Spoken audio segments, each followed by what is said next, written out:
এবছর চৌধুরী সাহেব ওমরা করার নিয়ত করেছেন। মিকাত অতিক্রম করার আগে পাইলট ঘোষণা দিলেন, মিকাত অতিক্রম করা হবে। এই ঘোষণা শোনার পর চৌধুরী সাহেব মানসিক প্রস্তুতি নিলেন। ওমরার বিধান বলি। ওমরার রোকনসমূহ: ১. এহরাম বাঁধা, ২. তাওয়াফ করা, ৩. সাফা এবং মারওয়ার সাই করা। ওমরার ওয়াজিবসমূহ: মিকাত হতে এহরাম বাঁধা, পুরুষদের জন্য মাথা মুন্ডানো কিংবা চুল ছোট করা, মহিলাদের ক্ষেত্রে 1 আঙ্গুল পরিমাণ চুল কেটে ফেলা। ওমরার সুন্নতসমূহ: ১. গোসল করা, ২. সুগন্ধি ব্যবহার করা, ৩.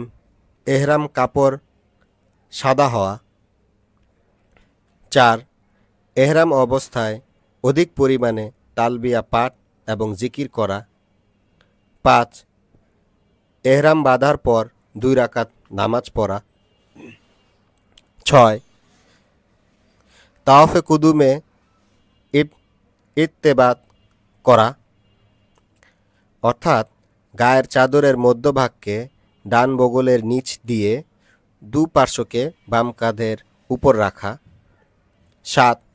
প্রথম 3 চক্রে পুরুষদের জন্য রমল করা, ছোট কদমে দৌড়ানো অথবা দৌড়ানোর মতো করে দ্রুত হাঁটা, ৮.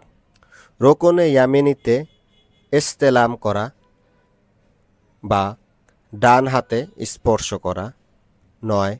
হাজরে আসওয়াদ চুম্বন করা, সম্ভব না হলে ডান হাত দিয়ে ইশারায় ইস্তেলাম করা, ১০. বেশি বেশি দোয়া এবং জিকির করা, ১১. সাফা এবং মারওয়া দোয়া করা, ১২. সাফা এবং মারওয়ার পাহাড়দ্বয় আরোহণ করা, ১৩. সাফা এবং মারওয়ার সবুজ চিহ্নিত জায়গায় ছোট কদমে দৌড়ানো পুরুষদের জন্য। ওমরাহর হুকুমসমূহ: ১. যে ব্যক্তি 1 বা একাধিক রোকন ছেড়ে দেবে তাহলে তার ওমরা আদায় হবে না। ২. যে ব্যক্তি 1 বা একাধিক ওয়াজিব ছেড়ে দেবে তার জন্য দম দিতে হবে। ৩. কোনো ব্যক্তি হতে 1 বা একাধিক সুন্নাহ ছুটে গেলেও তার ওমরা আদায় হয়ে যাবে ইনশাআল্লাহ। ওমরার নিষিদ্ধ কার্যাবলী: এহরাম অবস্থায় চুল কাটা কিংবা উপড়ে ফেলা, ২. হাত পায়ের নখ কাটা, ৩. এহরাম বাঁধার পর সুগন্ধি ব্যবহার করা, ৪. চুল আঁচড়ানোর জন্য চিরুনি ব্যবহার করা, ৫. পুরুষরা সেলাইকৃত কাপড় পরিধান করা, ৬. মহিলাদের হাতে অথবা পায়ে মোজা অথবা নেকাব, চেহারার নেকাব পরা, ৭. স্ত্রী সহবাস করা।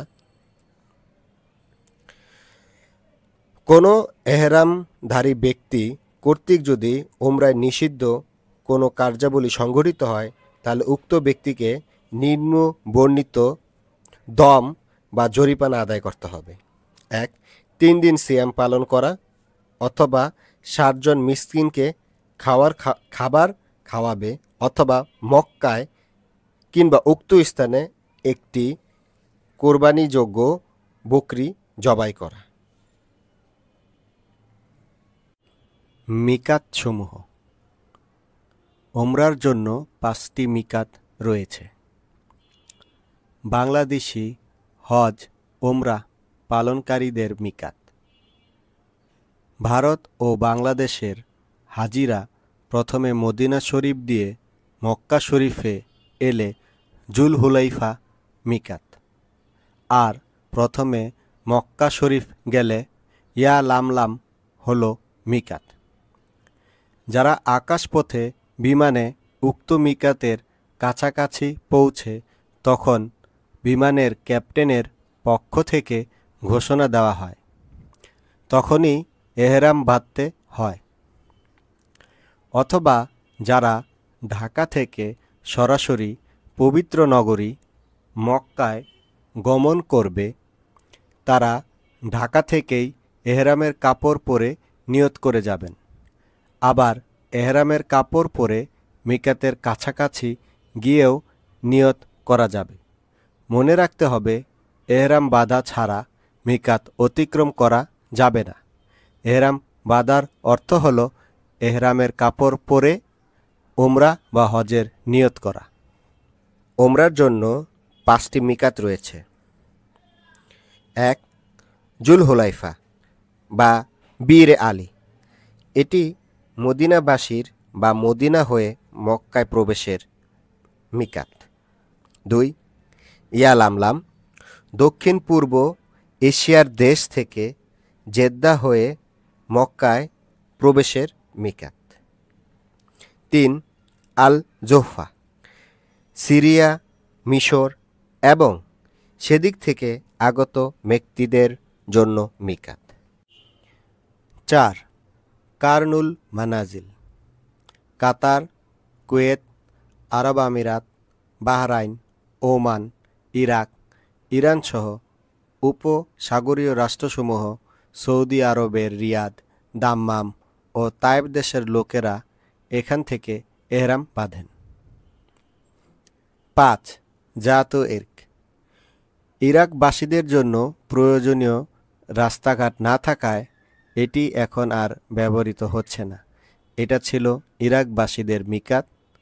তারা এখন কারনুল মানাজিল তথা সাইলুল কাবির ব্যবহার করে থাকেন। উমরাহ পালনের নিয়মাবলী। গোসল করে এহরাম কাপড় পরিধান করার পর 2 রাকাত নফল নামাজ পড়ে আল্লাহর নিকট দোয়া করা উত্তম। উমরাহ এর নিয়ত। লাব্বাইক আল্লাহুম্মা উমরাহ, অর্থ আল্লাহ আমি উমরাহ নিয়ত করছি। পুরুষদের মুখে উচ্চারণ করে বলতে হয় এই নিয়ত। মহিলারা মনে মনে পাঠ করবেন। আর এহরাম ইচ্ছুক ব্যক্তি যদি ব্যাধি বা অন্য কোনো বাধার কারণে নিজ উমরার কার্যাবলী সম্পূর্ণ করতে অপারগ হওয়ার আশঙ্কা করে, তাহলে তার জন্য এহরামের নিয়ত করার পূর্বে শর্ত লাগিয়ে নেয়া সুন্নত, যাতে করে কোনো ভুলের কারণে দম দিতে না হয়। নিয়তটি হলো আল্লাহুম্মা ইন হাবাসানি হাবিস ফামাহিল্লি হাইসু হাবাসানি। উমরা নিয়ত করার পর থেকে কাবাঘর দেখার পূর্ব পর্যন্ত তালবিয়া পাঠ করতে হবে। তালবিয়াটি হলো লাব্বাইক আল্লাহুম্মা লাব্বাইক, লাব্বাইক লা শারীকা লাকা লাব্বাইক, ইন্নাল হামদা ওয়ান নি'মাতা লাকা ওয়াল মুলক লা শারীকা লাকা। পুরুষদের তালবিয়া উচ্চস্বরে পাঠ করবে যাতে একে অপরকে শুনতে পারে, কিন্তু মহিলারা মনে মনে পাঠ করবে। কাবা ঘরে অজু না করে প্রবেশ করবে না এবং ডান পা দিয়ে প্রবেশ করে দোয়াটি পড়বে। কাবা ঘর প্রবেশের পর তালবিয়া পাঠ করা যাবে না। হাজরে আসওয়াদ পাথরের কাছাকাছি গিয়ে পুরুষরা ডান কাঁধ খোলা রাখবেন। হাজরে আসওয়াদ থেকে ঘোরা শুরু করতে হয়, যা সহজে চেনার জন্য সবুজ বাতি দেয়া থাকে। যদিও হাজরে আসওয়াদ চুমু খেয়ে তাওয়াফ শুরু করা সুন্নত, কিন্তু অতিরিক্ত ভিড়ের কারণে এখন সম্ভব হয় না।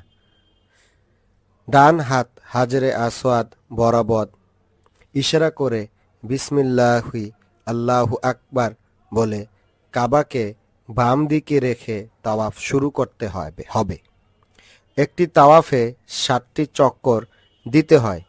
প্রতিটি চক্কর হাজরে আসওয়াদ থেকে শুরু করে হাজরে আসওয়াদে এসে শেষ হয়। রুকুনে ইয়ামিনীর কর্নার ডান হাত দিয়ে স্পর্শ করা সুন্নত। এই সময়ে যদি ভিড়ের কারণে স্পর্শ করা সম্ভব না হয় তাহলেও তাওয়াফ চালিয়ে যেতে হবে। রুকনে ইয়ামনি কর্নার থেকে হাজরে আসওয়াদ পর্যন্ত এই দোয়াটি পড়তে হয়। রাব্বানা আতিনা ফিদ দুনিয়া হাসানা ওয়া ফিল আখিরাতি হাসানা ওয়া কিনা আযাবান নার। পুরুষদের ক্ষেত্রে প্রথম 3 চক্কর একটু জোরে বা দৌড়নের ভান করে হাঁটতে হয়। বাকি 4টি তাওয়াফ স্বাভাবিকভাবে হাঁটতে হয়। আর মহিলারা 7টি চক্কর স্বাভাবিকভাবেই হাঁটবেন। তাওয়াফ করার সময় যে কোনো দোয়া করা যায়।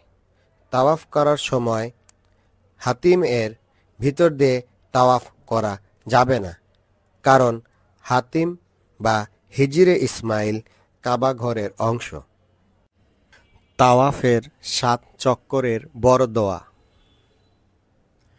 তাওয়াফের প্রথম চক্করের দোয়া, তাওয়াফের দ্বিতীয় চক্করের দোয়া, তাওয়াফের তৃতীয় চক্করের দোয়া, তাওয়াফের চতুর্থ চক্করের দোয়া, তাওয়াফের পঞ্চম চক্করের দোয়া,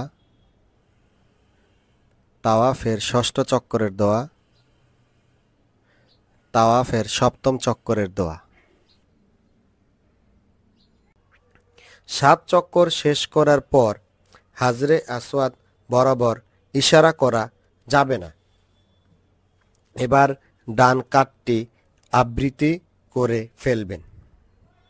কাবা ও মাকামে ইব্রাহিমকে সামনে রেখে 2 রাকাত ওয়াজিব নামাজ আদায় করবেন।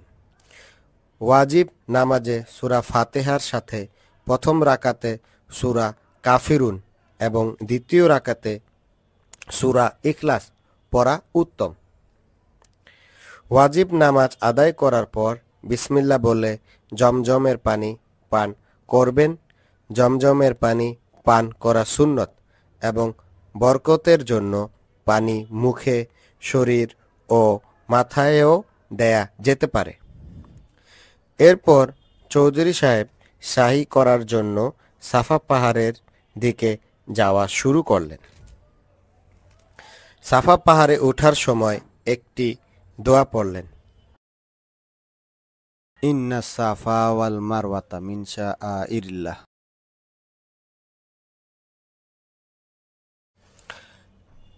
সাফা পাহাড় পৌঁছানোর পর চৌধুরী সাহেব কাবার দিকে মুখ করে দোয়া করলেন।